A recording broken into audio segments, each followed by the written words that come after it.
Assalamualaikum warahmatullahi taala wabarakatuh. Semangat pagi semua. Apa kabar? Mudah-mudahan kalian dalam keadaan sehat selalu. Masih di pembahasan soal-soal Olimpiade Kimia tingkat kabupaten. Nah, kali ini kita mengambil soal tahun 2011. Kita akan bersama-sama membahas beberapa soal, khususnya soal pilihan ganda terlebih dahulu. Kita ambil contoh soal yang nomor soal nomor 9 dulu ya, mengenai pembakaran sempurna hidrokarbon. Sebanyak 20 cm3 gas hidrokarbon terbakar sempurna dalam oksigen berlebihan dan menghasilkan 60 cm3 karbon dioksida serta 40 cm3 uap air dalam keadaan standar temperatur and pressure. Bagaimana rumus molekul dari hidrokarbon tersebut? Oke. Nah, untuk membahas soal nomor 9, kita harus tahu dulu ciri khas pembakaran hidrokarbon ya, pembakaran sempurna ataupun tidak sempurna. Oke. Seperti yang pernah dijelaskan sebelumnya bahwa hidrokarbon itu ada 3 jenis ya, ada alkana, ada alkena, dan ada alkuna. Nah, karena di sini hidrokarbonnya tidak kita ketahui apakah termasuk alkana, alkena atau alkuna, maka kita anggap hidrokarbonnya itu adalah hidrokarbon CXHY ya. Kita nggak tahu C-nya berapa atau H-nya berapa, jadi kita anggap CXHY. Nah, di sini ada keterangan bahwa hidrokarbonnya terbakar sempurna. Nah, ada 2 kemungkinan. Kalau dibakar sempurna, maka hasilnya adalah CO2 dan H2O ya, karbon dioksida dan air.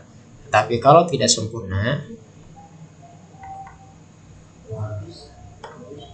maka hasilnya itu karbon monoksida, H2O, kadang ada jelaga atau kalau dalam bahasa Sunda itu mehong ya. Jadi perbedaannya di situ. Nah, karena di sini ada istilah terbakar sempurna, maka si CXHY ini menghasilkan CO2 dan H2O ketika dibakar. Dan kita harus tahu kalau misalkan pembakaran, maka kita kerjakan di sini ya. Pembakaran maka harus direaksikan dengan oksigen. Jadi CXHY tambah O2 menghasilkan CO2 dan H2O. Nah, di sini ada keterangan cm3. Berarti ini volume ya, volume gas hidrokarbon yang dibakarnya. Berarti ini 20 cm3.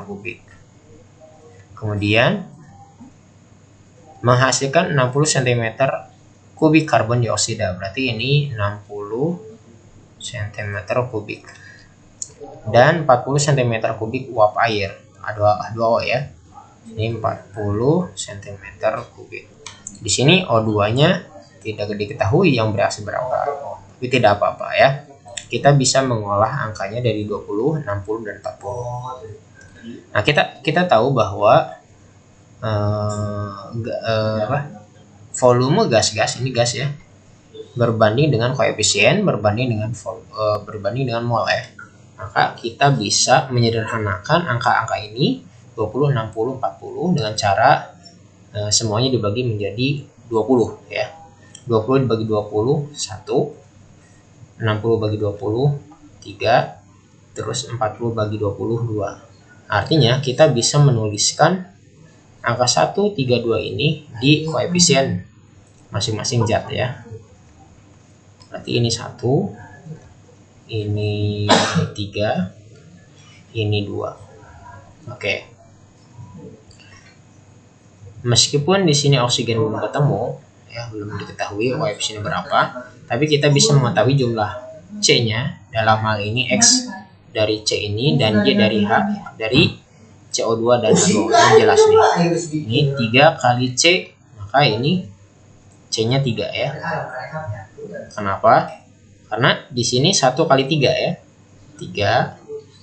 Kemudian H-nya ya, H-nya 1 kali Y, atau di sini kita ketahui 2 kali 2 ya, H-nya 2 kali 2 4. Berarti 1 kali berapa hasilnya 4, maka jawabannya adalah 4. Artinya C-nya 3, H-nya 4, maka jawabannya adalah C. Berarti apuna ya, lebih tepatnya dia propuna ya, propuna, seperti itu. Mudah-mudahan kalian bisa memahaminya dengan baik. Oke. Kemudian untuk soal berikutnya nomor 11 ya, nomor 11. Komposisi dari ion 2411Na positif. Kita bisa tulis ulang. Nah, kita ulangi ya.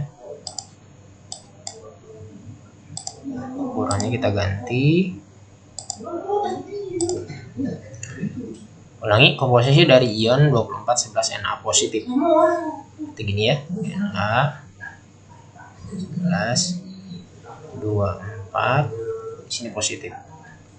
Oke, di sini ditanya proton, elektron, dan neutronnya. Nah, kita tahu yang di bawah ini yang lebih kecil angkanya, ini dinamakan nomor atom. Sedangkan angka yang lebih besar ini nomor massa. Nah, sedangkan di sini muatan ya. Kalau misalnya ditanya proton, proton itu adalah nomor atom. Berarti angka yang di bawah, yang lebih kecil ya, berarti 11. Kalau ditanya elektron, elektron itu sama dengan proton asal dalam atom netral. Nah, ini tidak netral karena ada muatannya. Nah, kalau ada muatan positif, maka jumlah proton dikurangi dengan muatannya. Artinya 11 kurangi positif 1. Berarti hasilnya 10. Nah, kecuali kalau misalnya negatif. Kalau negatif justru untuk menentukan elektron, proton ditambah muatan negatifnya. Ya, sudah dibahas sering ya. Nah, bagaimana kalau neutron? Neutron itu adalah nomor massa dikurangi nomor atom. Artinya 24 dikurangi 11, hasilnya 13. Berarti protonnya 11, elektron 10, neutron 13. Ya, jawabannya adalah B. Betul.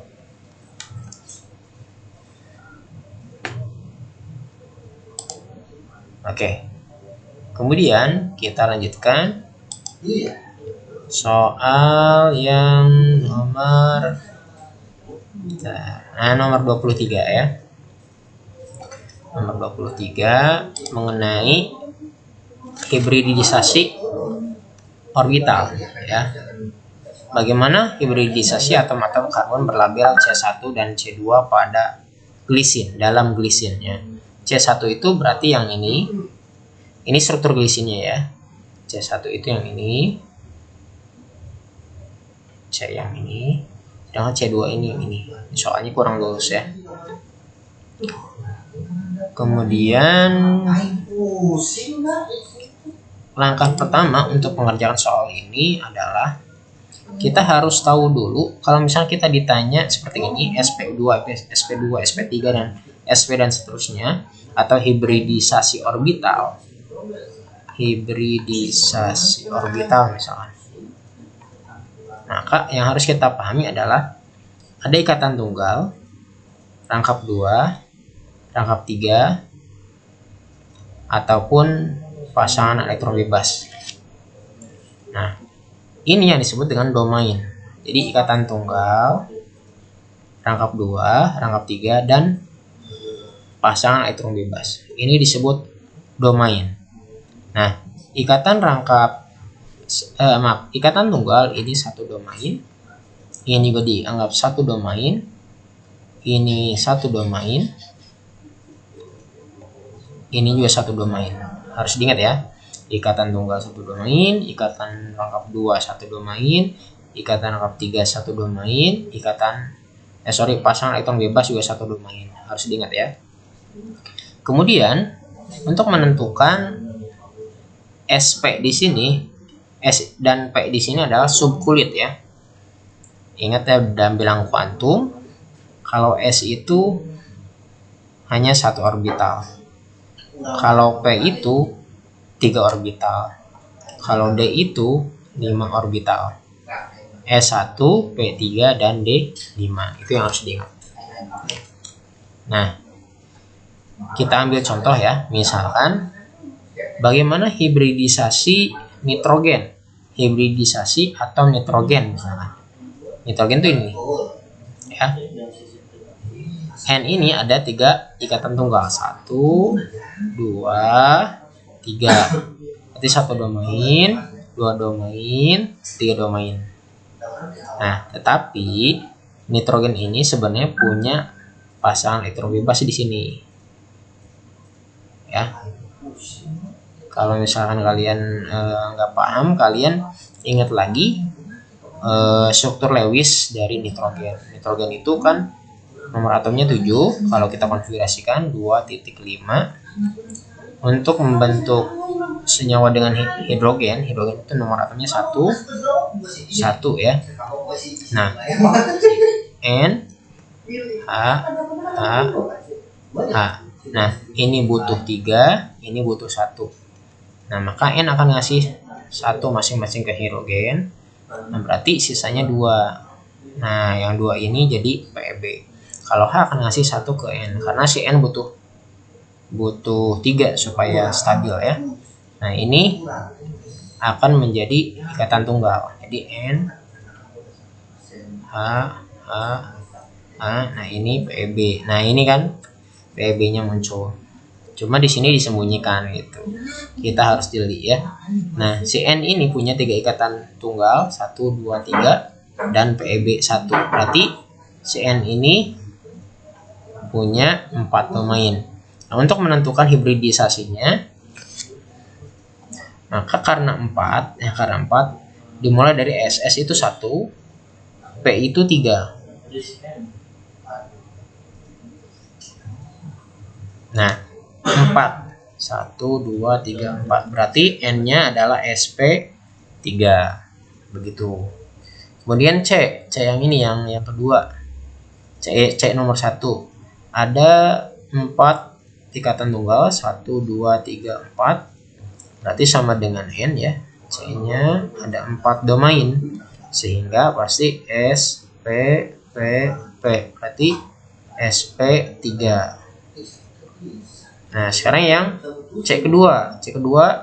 1 ikatan tunggal, 1 ikatan tunggal, 1 rangkap 2. Nah, jangan tertipu dengan rangkap 2. Tetap rangkap 2 juga dihitungnya 1 ya.